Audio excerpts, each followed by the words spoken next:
What's up, everybody? It's Mr. Talkbox. Check it out. You need to like and subscribe. Come on and catch a boy. DOA playlist. Let's keep it funky. YouTube family and YouTube world, I'm so glad to be back hanging out with y'all and y'all hanging out with me and my special dope ass guest that y'all gonna meet in a minute. But I gotta say this: we need to make sure that we continue to pray for this country, pray for this world, and always remember that God is in control. And yeah, you know, prayer is needed right now. Pray for your neighbor, your brothers, your sisters. We are in a different time, man. But just always remember, God is in control, and He's the big ruler of everything. All right. So you believe and we trust in Him, we gonna be all right. I have to get that out there. And oh yeah, by the way, we got to get this started. I got to do this how many times? Five times. Five times. Okay. Bear with me, little bro. Hold on, later. Okay. So y'all, no, I do it too, bro. I get it. I understand. Y'all, please go and like and subscribe to the page. Please go and like, comment, and subscribe to the page. Please go and like and subscribe to the damn page and comment if you want to. Please go and like and subscribe to the page. One more time.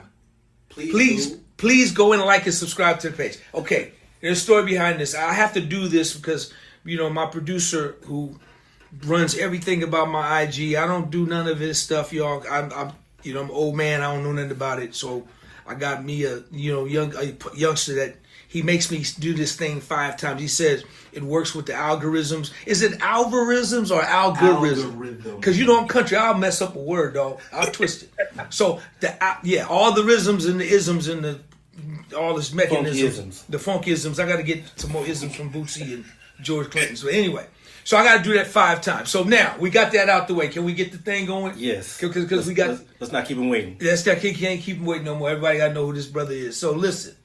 I'm going to tell y'all something. In fact, wait a minute. Here's what I'm going to do. I'm going to show y'all something. Y'all check this out. When you say my name, the simple things that make me feel enough, make me fall in love. Plus you got the softest touch. It don't take much to make me fall in love. Make me fall in love. I keep on moving. Life it gets heavy, though I've been tested. I'm just trying to do the best I can. In spite of confusion, there's no time for losing. My faith is my weapon. I'm just trying to be a better man, better man. Sometimes it rains.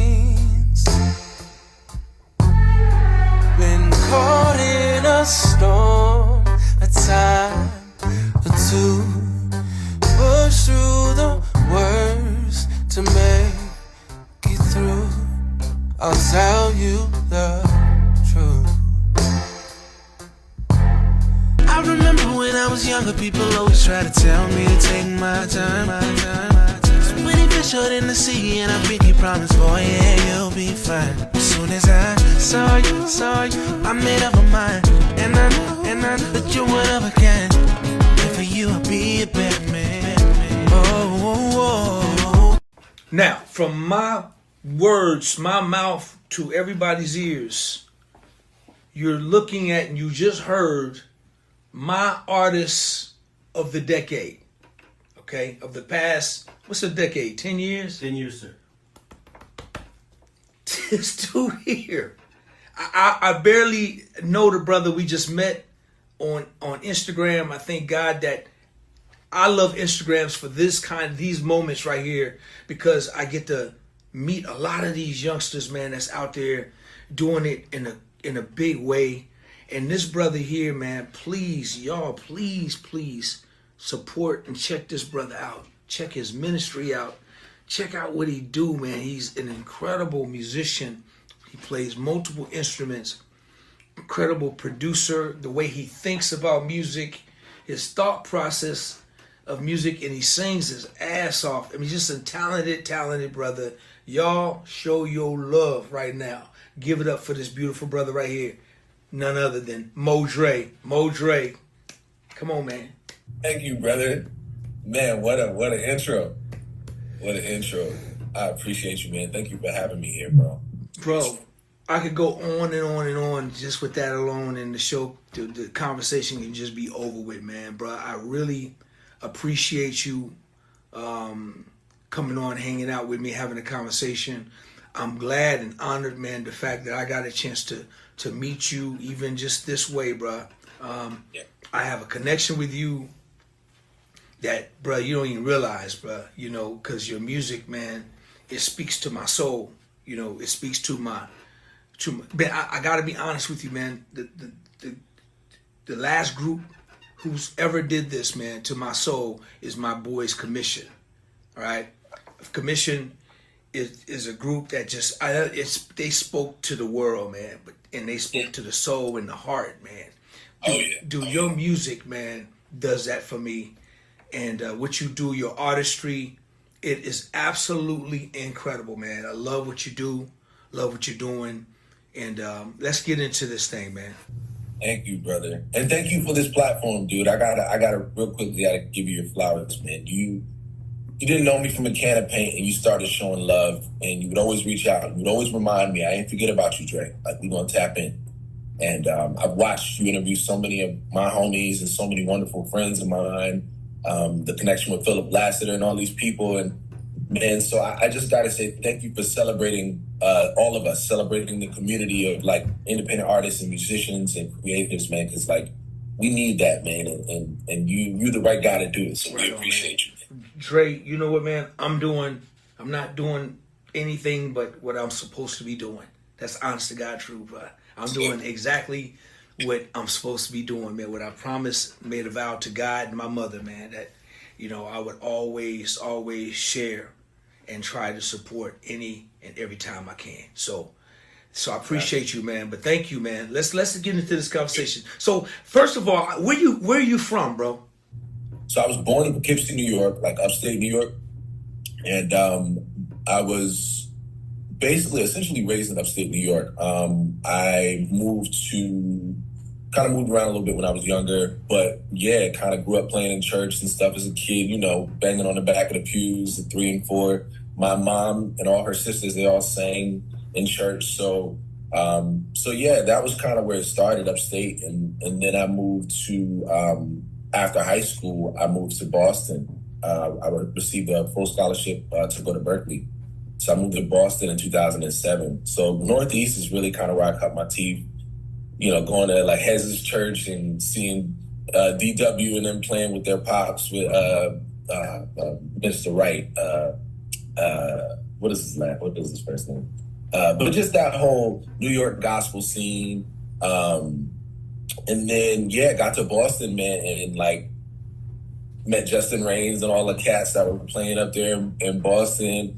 My aunt, my mom's youngest sister, she actually played a little bit of everything. So as a kid, she was kind of my mentor. I grew up watching her, and she ended up going to Berkeley. So that was always my dream. And, you know, thankfully enough, God made a way. So, yeah, moved to Boston in 2007. So, yeah, definitely from that, like, corner of the world up there.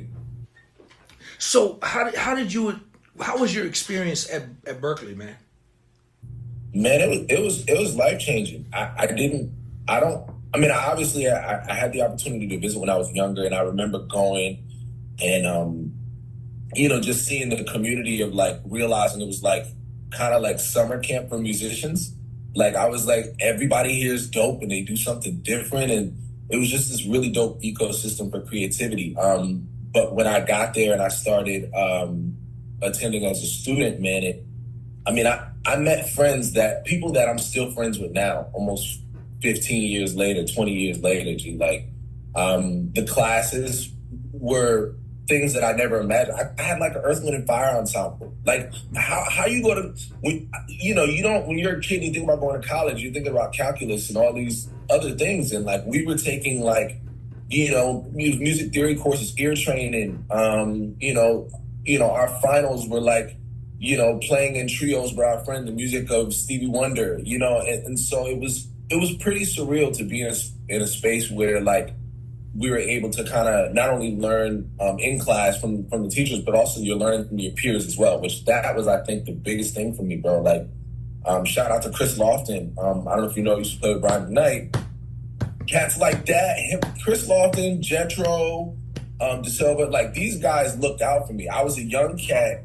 I wanted to, because when I went to school, I decided at that point I wanted to like get into like musical directing and like, you know, I played the Apollo when I was in high school, so I knew like Ray Chu, and I was like, oh man, I want to be like those guys. And so Chris took me, you know, spent some time with me, man, taught me how to run playback and, you know, Logic at that time. And Jetro was just spending time having conversations with me. I'm like 19 and he's just telling me about experiences being on the road with Whitney and being on the road with SWV. And I'm like, and my eyes are just wide, you know? So yeah, that was, you know, although I didn't graduate, I was in Boston for 2 years. Those experiences, those, you know, opportunities, honestly, even just to build with my friends and peers who would go on to do everything from, you know, Derek Cobbs and those guys, we were all there around the same time. Will Wells, who does all the stuff for Hamilton and with Quincy, like we were all in classes together. And it, you know, it's just surreal, you know, to see now years later what everybody is going on to do. And the fact that most of them are really still wonderful people and we have great relationships. So yeah, Berkeley was crazy. Oh, and the most important thing, last but not least, was I was in a Parliament Funkadelic ensemble. And I went into, you know, look, this is what I'm saying. This is what Berkeley was. And people don't talk about it. Like, you know, it gets a bad rap sometimes because most of us don't graduate. But the ecosystem they create, bro, is so powerful. And the things that you're learning, you're studying this music and not, you know, just really getting deep into it. Well, I walk into the class and I hear, and I'm like, who's playing that synth line? And I look behind the door and there's this white girl on keys. I'm like, what the hell she know about this one? And so I sit down, get to the end of class, and I walk up to her and I say, hey, you was killing. And she opens up her mouth and she has this accent. I'm like, oh my God, is she from London? Where, you know, what is? And she starts to talk to me and tells me she's from New Zealand and that she has been in Boston about 2 years and that she plays keys and wants to write and do all this stuff, man. This is my partner, Lucy. That's where we met. So again, there's so many things in the way life happens, man. You can't really put your finger on how it's going to work out. But yeah, that was Boston, man. It was so much, and there's so much more. The other thing that happened at Berkeley, to be honest with you, bro, is I went to Berkeley on a drum scholarship. To be honest, I had only been playing bass a couple years. My first time playing bass was at the Apollo Theater. Actually, my band had won a competition, and the bass player pulled out. He had to run to town or something. So he taught me the song. I knew like 4 notes on bass, but you know, bass and drums is the lock. And my aunt played bass, so I always wanted to. And so when I got to Berkeley after maybe 7 months, bro, I kind of picked up my 4-string that I brought with me, and I started doing some little bass gigs and bars and stuff. And then next thing I knew, I was playing more bass and I was playing drums, especially because there was a whole lot of killing drummers. So I was like, for me, I was a groove guy, even on drums. Like I was all about the pocket. It was about making it feel good. So yeah, so that was where the transition even happened for me getting into playing bass and stuff. That's interesting, man, because I was going to ask you, because you play so many instruments, like where did it start? Did it start on drums for you? Or because, dude, I mean, before we go any further, man, I don't usually do this, but I want you to tell everybody right now your Instagram and how they can go, like, just go visit some of your stuff right now. Just put that out. We're gonna do it again at the end, but I want them for those who don't really hang as long as I want them to. I don't want them to wait to the end. So how can they go check your music out, man? So on Instagram, I'm Hey It's Modre, / Hey It's Modre on Instagram, or at Hey It's Modre. And then I've got music out on all platforms under my name, Modre, M-O-D-R-E. I've got a project called Ready that's out. Got a bunch of singles. I'm in a band called the Band of Brothers. We've got projects out. My partner and I have a duo called the Feel Good Service. So you can find music from all 3 of those entities on pretty much all platforms. Okay, we're gonna be running that a couple of times because all good. You know, y'all, please go check this brother's gift out, man. Y'all go and thank me later in the comment. Y'all ain't gonna be mad. Y'all ain't gonna be mad at me for this one, man. I promise you. I give you my word on my grandkids. Y'all gonna love this dude. Trust me. Okay, so let's get back. So drums is your main instrument. You spent 2 years at Berkeley, and then you met your partner that's born and raised in New Zealand. And so what, after the 2 years, what was next for you, bro?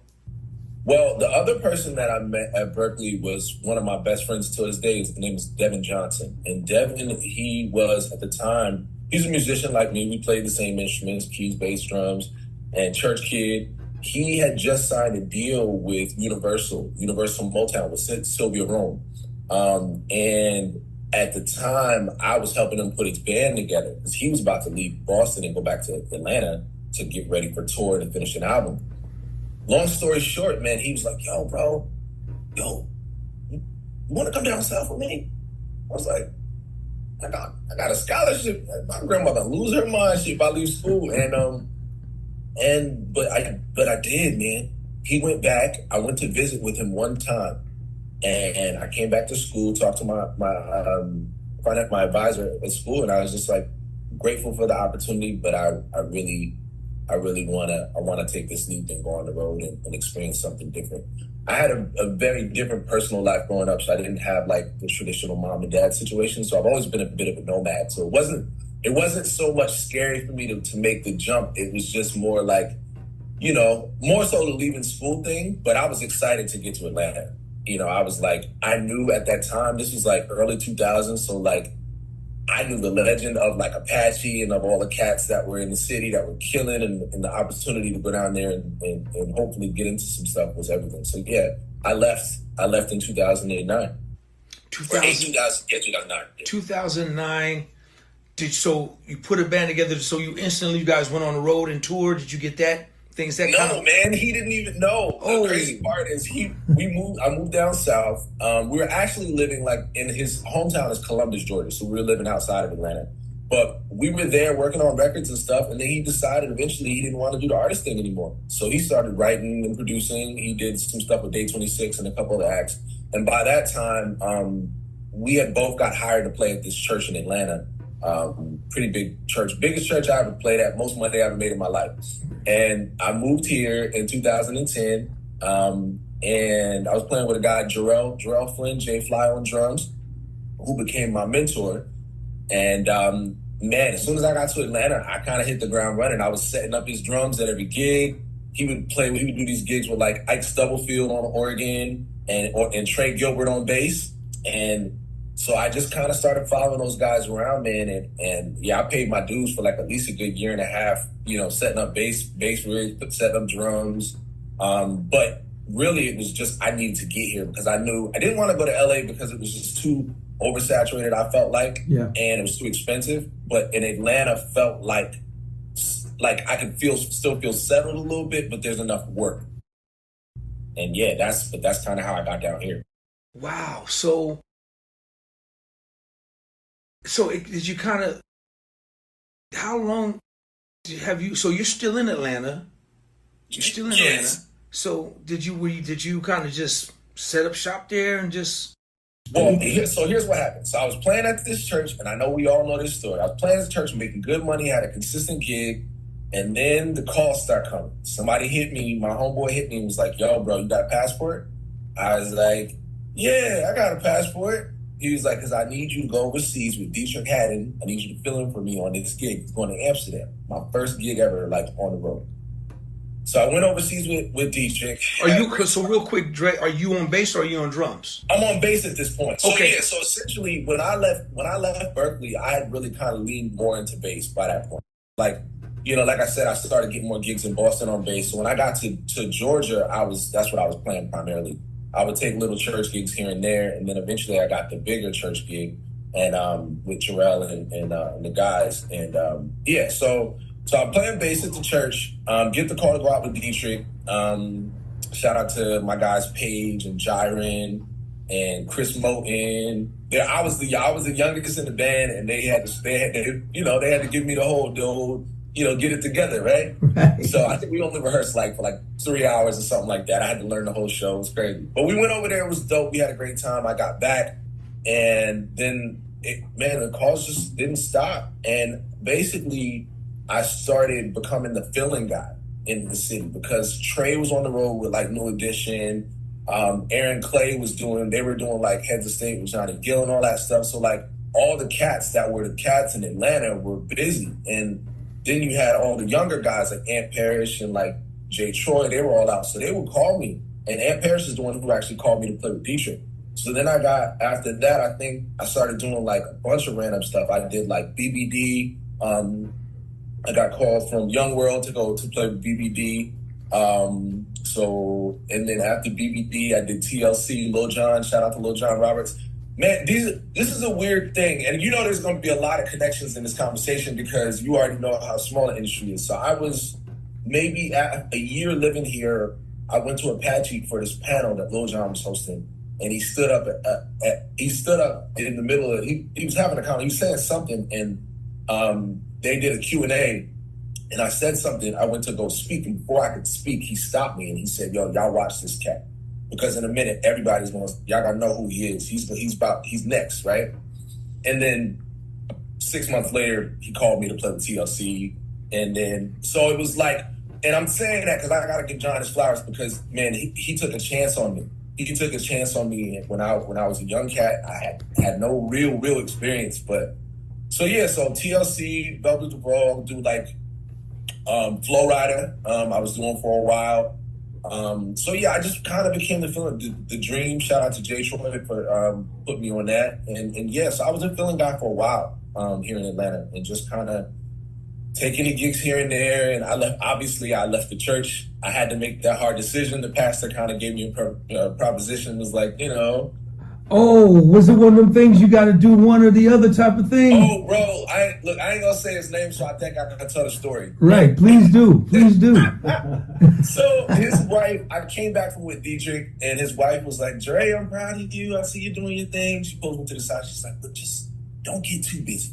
She said, "Because I don't want him to be, you know how he can get." And then one day, he calls me in his office, and he's like, "Dre," he said, "I know you're good at what you do." He said, "But I'll tell you something." He said, "I'll make you more money than any of these niggas out here in the street." And look, so I'm from New York. I don't know if churches in New York and churches in the South are very, very different. You know what I'm saying? And they're a little more just straight, whatever. And I'm looking at this dude all right. Dude, not even a week later, bro, I got an email and they was like, "Yeah, bro, your services are no longer needed." Right? And it hurt, bro, because I was that was the first time I had ever had consistency. But it was also God kind of pushing me out of and saying "Yo, you need to do this." And I didn't. I learned how to fly. I don't know where the gigs came and just trying to manage good relationships and so that was kind of the start for me. Wow, what a story. I love that story, man. It's great. And you're right. That was the start of something new. It's just, it was just time, I get it. I've never really had that happen, but I meet so many, especially the younger brothers like yourself, and they have a lot of them have the same story. It's unfortunate, but hey, man, look at you now. I mean, you just, in fact, so you lose that gig, right? Because right now you live in New Zealand. Yeah. Okay, now tell me how that happened. Okay, so toured for better part of 10 years. Went from just being a bass player to being MD for a lot of artists. MD for Kevin Ross, MD for Big Crit, MD for Jadena under Janelle Monáe's camp. And 2018, I think that was the year Beyonce did Coachella. Me and all of my bandmates, there's 4 of us in the band of brothers at this time. All of us were playing Coachella with 2 of us were one artist and 2 were with another artist. Now that was a big deal because, which I won't get into the long side of the story, but in the midst of my touring journey, I met these 4 young brothers that are really gifted. Slim Wave, Black Jordan, Sherrod, and now EJ is the 5th member of the band. And we kind of became we was young hot cats in Atlanta for a while, and we was playing all the gigs and stuff. And so when I started getting calls to MD stuff, it only made sense for that the unit do the thing, and we became the Band of Brothers. And so we toured for a long time. We ended up doing Coachella in 2019, and I remember being out there and feeling like this was like a graduation-ish. And not that we had arrived, but it was like, for me at least, I started feeling, I started getting a little bit, not jaded, but like, I don't know, man. It's like when you're on the road and you're burning out, you don't have any sense of like normalcy and family. And even more than that, like I wanted to be creative, dude. I felt like all I was doing was just kind of doing the jig, dancing, singing, playing. And even more than that, I wanted to be effective. You know, I wanted to let my light shine. And I started off singing and stuff when I was a kid. I was in choir, but I was really shy about my voice, and I was really shy about my abilities to like mess with other instruments, or my curiosity. Because, you know, the old heads like, put that down. You don't do that. You ain't no singer. You better play them drums or do what you do, right? They try to put you in a box. Right. So 2019, we played Coachella. I remember talking to Lucy that same week when we were in LA, and I said, yo, we're leaving LA. I said, I think I'm done. There were other things that happened. Artists don't show up to rehearsals. You know, they don't, you know, treat me bad, not paying you on time, chasing checks, you know, not appreciating and respecting the fact that you actually are a big part of what makes their production, how wonderful and great it is. You know, and shout out to all the side guys, man, because so many of us for so long have done it sick, broke, tired. I was just having this conversation the other day, you know. So anyway, that was it for me. I went when I left California, I got back home and I went and bought an acoustic guitar and I started writing songs. And that was the year before, so the next year. That was 2019 actually, because the next year pandemic hit. And when the pandemic hit, I had just been in, me and Lucy, she moved from the West Coast. She was on the West Coast. She used to tour with like CeeLo and Black Eyed Peas, and we have to get back to that because that's how the Chucky Booker connection happens. Okay. But she had moved back to the East Coast, and we locked in, man, during the pandemic and started writing songs. Songs led to love, which led to us deciding, well, we're going to go back and we're going to have this little baby. And so we left America in 2021, and I've been there ever since. So go back to the Chucky Booker thing you was getting ready to talk about. So my partner Lucy, she is a phenomenal keyboardist, vocalist, engineer, producer. And so after Berklee, the funny thing is we didn't date at Berklee. We were just best friends, like really close. Okay. So when I came to Atlanta, she went to LA. When she got to LA, she started touring and working in studios, and she eventually wound up on the CeeLo gig. And while she was on the CeeLo gig, eventually they ended up touring as an opener with Lionel, right? Who, you know, have done all the things with. Right. And so she was telling me when she was coming back and forth to Atlanta, she's like, yo, you gotta meet my big bro. Like, Chucky is the man. And she's saying this to me, right? So I know the name Chucky. I'm like, why do I know that name? And she's like, yeah. She's like, nah, he's dope keyboard player. And I don't even think she knew, because she's from New Zealand. She didn't know, you know, True, Spread My Wing, all that stuff, right? So she keeps talking about him, and then eventually, I think we watched something online, and I saw him. It was some video. She's like, "That's him." And I was like, "Do you know who he is?" And she was like, "Oh my God, that's like my big brother." So the funny thing is, I ended up following Chucky, and then through Chucky's page and through conversations with Lil Jon in the past, I kept hearing your name come up. And I'm like, is that the same dude? They all in the same circle. So it was really, really weird and wild.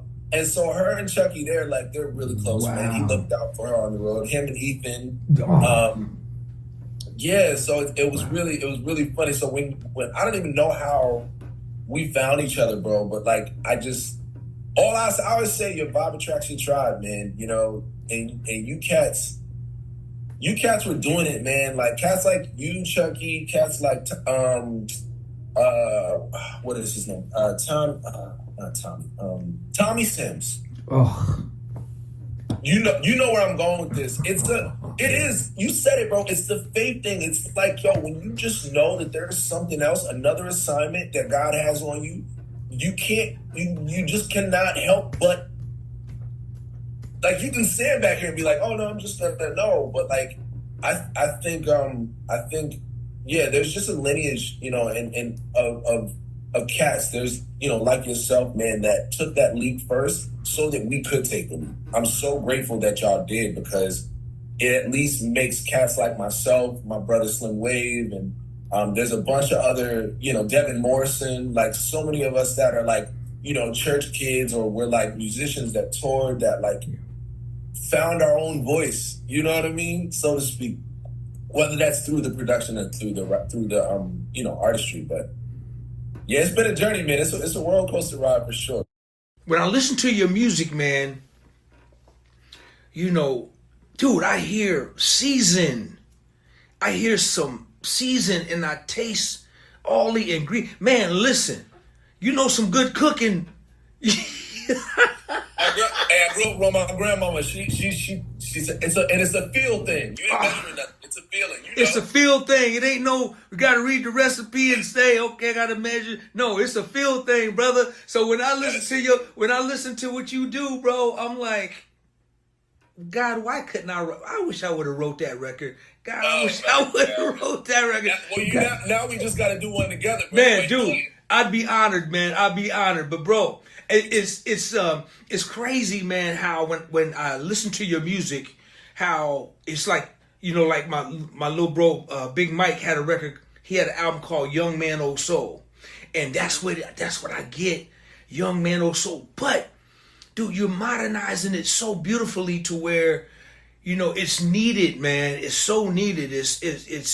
You got to twist sonically, man. Your mixes, your drums, dude, your bass stuff, man. You need to stop, bro. You need to go to bed, man. You need to go to bed, man. Hey, dude. You know, can I be all the way honest, bro? If Absolutely. I had to be all the way real, I delayed this process for a while because I was really not, and I'm not. I wasn't sure if it was gonna mean anything to anyone. Music can change so much, you know, bro. From the era that like to be honest with you, I've always been. It's funny you talk about Big Mike. I know you talking about guitar player, Mike. Yeah. So yeah, we connect on here too, and it's like there's a generation of us that we were raised on that good stuff, and so for me it was always weird because while my friends was listening to like Dipset and like Jay-Z in high school, I'm listening to like Hall and Oates and like Stevie and Toto and like whatever, you know, Shaka, Patrice, Russian, you know. So I think for me, when I started making music, I felt a little nervous because I knew that my peers weren't gonna get it right away, and I just didn't know. I didn't even know if my voice was gonna be anything people were gonna rock with. So when I tell you, like, to hear, I remember maybe what would it would have been whenever, honestly, it was probably the Bruno Mars album, the 24 Karat Magic, man, like around that era, and like Talkbox on records, and shout out to Mr. Talkbox. I mean, D Mile, his work on Lucky Days album. Yo, it was like, I swear, when Roll Some More came out, like 4 or 5 years, I was like, oh God, like, is there a space for me again? Like, I swear to you, bro, I swear, it was almost like God was like, yo, like it's okay, now you can go.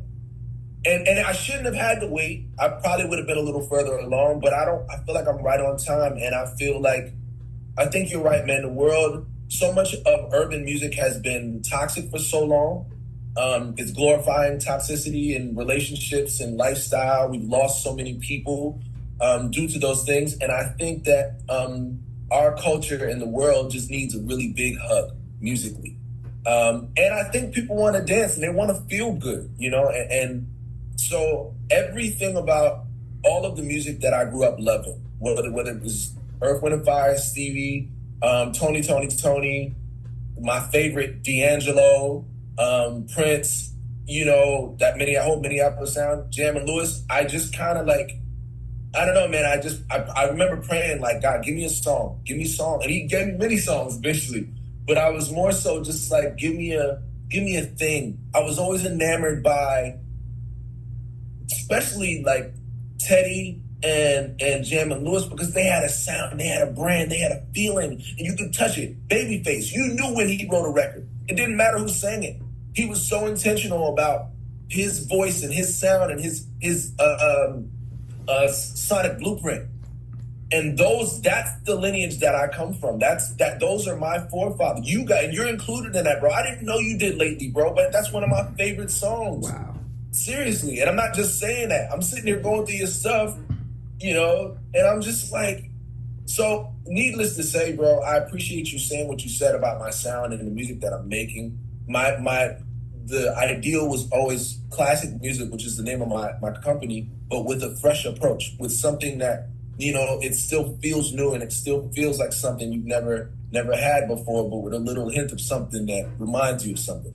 You know what's crazy, man? I'm hearing you talking first. One of the first names that came out your mouth was like Hall & Oates and Toto, and it just reminds me, it brings me to where we are now. You got all these youngsters, man, that's on this whole yacht rock thing, right? And we're so dope about it. I think it's dope, but it's music that you grew up on. It's not new for you, right? But it's new for so many youngsters, and I dig it, man. I'm glad. I'm like, you know, okay, cool. But, you know, unfortunately, y'all grew up on this stuff right here. Still love it. It's been around. You know what I'm saying? So I got to ask you this question, man. I'm not going to keep you much longer, but I got to ask you this. So what's your connection and what's your relationship like with the great Mr. Phil Lassiter, man? Tell me about that. Man, honestly, it's a similar thing to you, bro. Honestly, I don't know how it happened.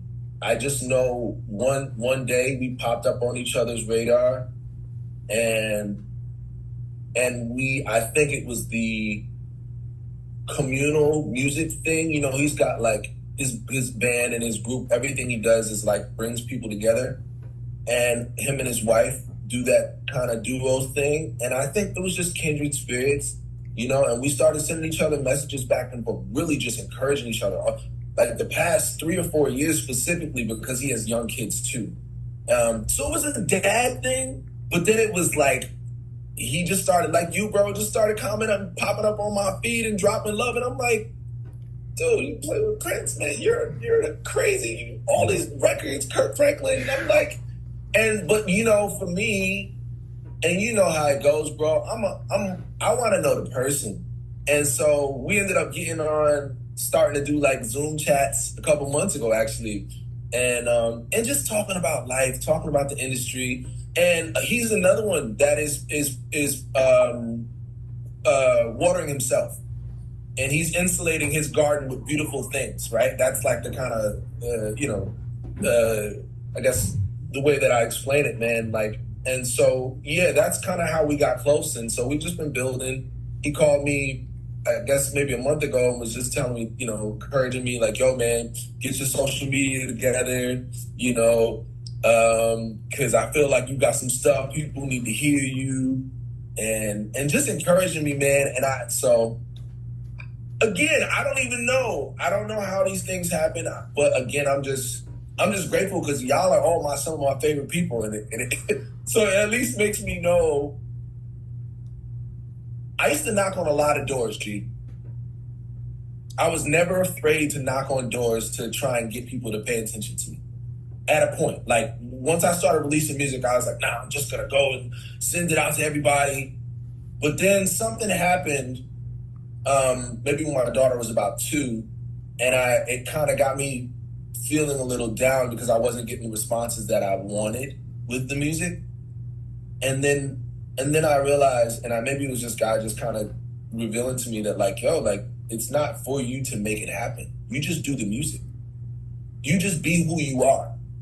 Unapologetically be who you are. And that, as I say, your vibe attracts your tribe. And I promise you, bro, specifically these past 2.5 years of just creating from a very organic place, it's changed my life, brother. Wow. It really has. And so I appreciate you for seeing it, man. And rocking with the jams, man. You don't even know how much it means, bro. Bruh, I'm telling you, man, your music, man, it's gut wrenching. It touches the soul, man. I mean, just in the way you think, man. I admire people who think differently, man. And I got to give a shout out to Phil, man. That dude is just incredible, man. And yeah, he's just one of them ones, man. And I see how he follows you, and he supports your ministry, man. Just like, man, millions and millions of other people, will be doing that here in a short period of time, man, because you have something to offer. Dude, trust me, man. I'm gonna be on that field bandwagon when it comes to, supporting my brother right here, because y'all need to check this brother out. I promise you. And you're going to be seeing a lot of him. If you come to my page, you're going to be seeing this brother. Trust me. You're going to be like, wait a minute, D, how much money did this dude pay you to do this? Right. Hey, so let me ask you this, man. So what are you doing now? So you're in Atlanta right now as we speak. Are you just like on a little vacation, or just to come back home and visit for a while, or? Yeah, it's a combination of things. When my daughter was born, part of my agreement with my wife to move to New Zealand was that we came home every year to see my family. And also we came home because I have business here. My band, who I've been with for 15 years, are here. I still got clients. I still get calls. I'll come home. So we usually come home about a month and a half to 2 months, usually between June and July.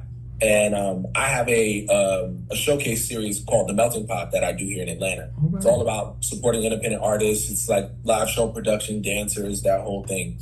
And then my band does a festival called The Neighborhood, which we're doing on July 25th. I don't know when this will come out. It might be after, but July 25th, we'll be doing that here in Atlanta.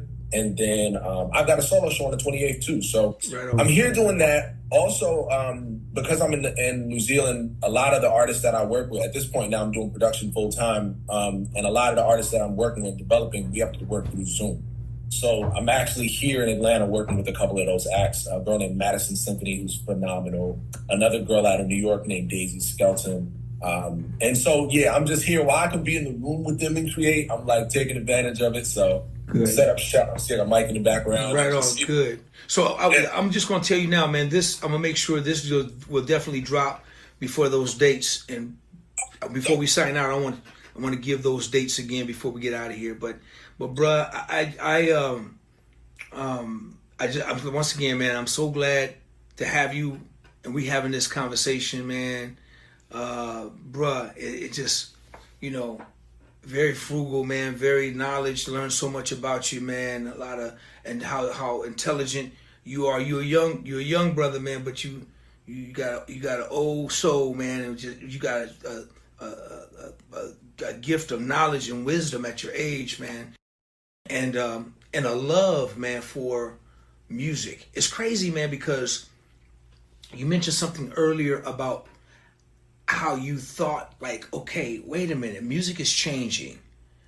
I don't know if I want to, maybe this is it. I don't know, and I'll tell you, man, that was one of the things that kind of made Chucky fall back a little bit.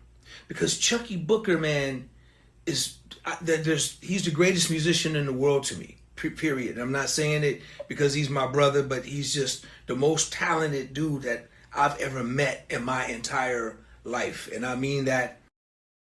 So when this music started to change around that same time that you're talking about, Chucky had everybody on his line, man, from Tina Turner to, everybody just wanting him to go out and create another career because he had already did Janet. I mean, we did TLC together. We did New Edition together. We did, he's with Lionel. So what he did, man, he decided to fall back. He didn't want to, he said, listen, I appreciate it, but that's not what I want to do.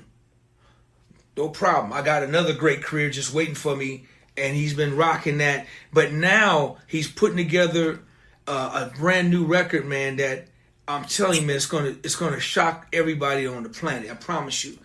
Is it the university? Yes, yes, yes, yes, absolutely. And and oh man, the music is just it's like, you know. So he kind of waited until she felt like, D, we got a chance to do this again. So we gonna do this again. We gonna, and so, but the way you put it, when you reminded me of my conversation with him, because he just loved music. He loved the art of it so much. He just didn't want to give in to, you know. And man, trust me, if Chucky wanted to do trap music, if he wanted to do whatever EDM or whatever, all these different genres of pop, man, he could do anything he wanted to do and still make it sound, because he's a genius at everything, man. He knows how to build a record, whatever it is, man. I've learned so much from this dude. This dude is a big response. He has a lot. I mean, he's really responsible for, you know, 75% of my career.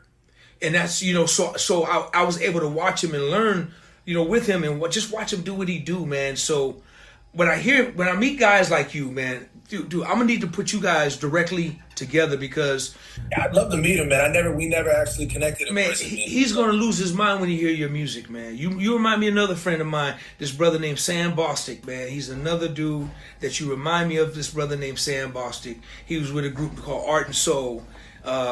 Just you guys just remind me of each other, man. And when I meet youngsters like you, and it just really touches my heart, blesses me, man. So I really appreciate you coming on and hanging out with me, man. One more time, the dates that you got coming up in Atlanta. Give me those dates one more time, and where you gonna be? So on July 25th, with the Banner Brothers, we'll have the neighborhood show. It's the neighborhood festival. Will be at Aisle 5 in Atlanta. And then on July 28th, I'll be doing a solo set at Black Music Mondays here in Atlanta as well.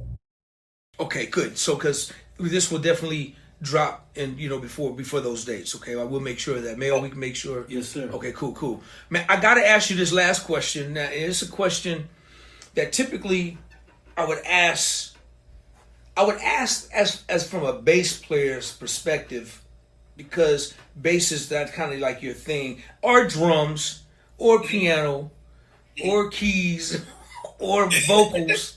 Stop, whatever. But what I'm gonna do, man, because for me, bro, I gotta ask you this. You got your top 4 songwriters, right? That you're gonna put on Mount Rushmore. What are your top 4 songwriters that Modre is gonna put on his Mount Rushmore? I'm curious. This is for me, man. I'm being greedy. This is my question. This is for me. This is so dangerous, G. The 4 spots is somebody gonna lose out. Stevie, at first, I have to just. There's no question about it. Stevie. Can they be like producer writers? Yeah. Stevie, Prince, Face, and James Taylor.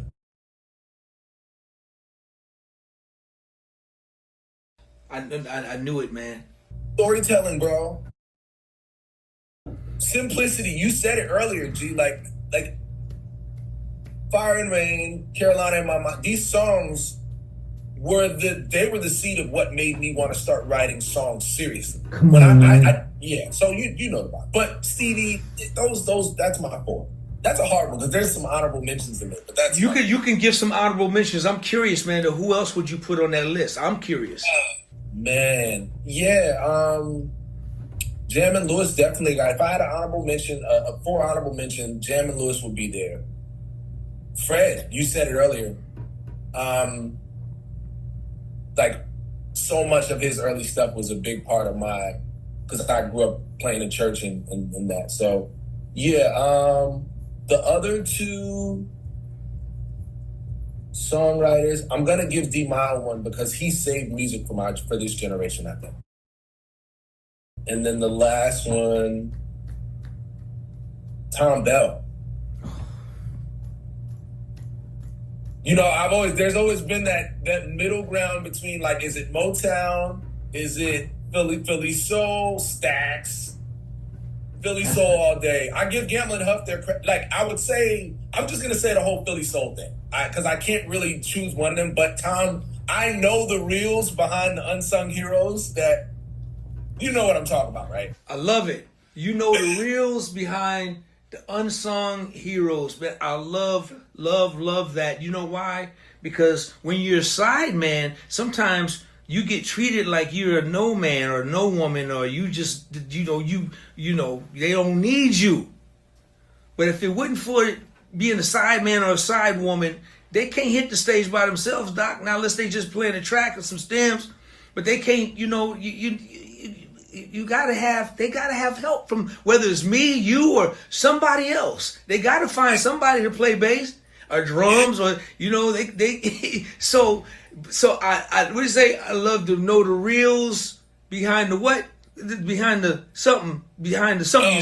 Behind the reels, behind the unsung heroes. Dude, I'm still in that, man. You better copyright that right there, because that. Dude, I'm gonna write it down. Write it down, bro, because that's so true. Because you're right, Tom Bell. You know, Gamble and Huff was one thing, but Tom Bell, what? How much did he contribute to that sound? That you start getting into that Harold Lilly and Blue Notes and all that stuff, and all that Teddy and all Come that. Come on, man. Come on. First of all, let's do this. When you talk about Motown, how the hell you don't mention the Funk Brothers? Come on, man. Are you kidding me? Yeah. Are you kidding me, Motown? Yep. I know. That's the whole. Woo, we can go down that road, bro. I know. Come on, man. That's what I'm talking about, bro. Brother. There's so many. Come on, man. Strawberry Letter. Come on, the Brothers Johnson. But Shuggy Otis. Shuggy Otis, exactly. My bad. See, man, you see. No, I'm saying, but see, Johnson too. But no, you're right. You're right. It's like, look, Quincy and them did a great job on that record. But let's talk about the C. Let's talk about it. You know, I mean, and that's the other, you know, Anywho, that's the same reason why, like, Prince is on my Mount Rushmore, not even for his own stuff. Prince is on my Mount Rushmore for all the other records that he did for everybody else. But in the key thing that you said is that he did. Dude, that's a one-stop shop, man. And, you know, although I'm a Claire Fisher fan, and so, you know, Claire Fisher and Prince went together like Claire Fisher went together with so many people, but just the knowledge that you have, man, is encouraging, man. So I just hope everybody who's watching this, listening to this conversation, understand how important it is just to know, just to kind of do the research, do the work. This brother has done the work. When you go listen to his music, you're going to know that this brother really truly has done the work. I'm not saying that I'm not on his kneecaps or nothing. I'm just really speaking the real deal truth, man. And bruh, you got a fan, you got a supporter, man.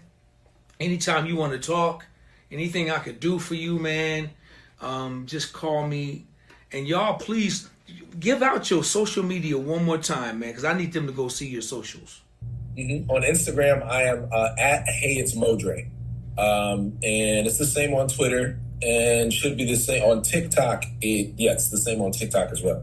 My music is all on all platforms. I have a project called Ready Out. I've got a bunch of singles. Just dropped a single recently called They Don't Know, and Got Me a You. So check those out. That's one I wish I wrote, man. Got Me a You.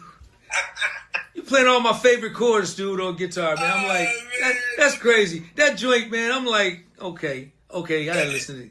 Okay, it's just cold. I Got Me a You. That's just, the title alone is just like, really? Okay. It's incorrect grammar in the best way, if you know what I'm saying. Hey, man, the great ones did it that way. Dylan, John Lennon, McCartney, they all did it that way, bro.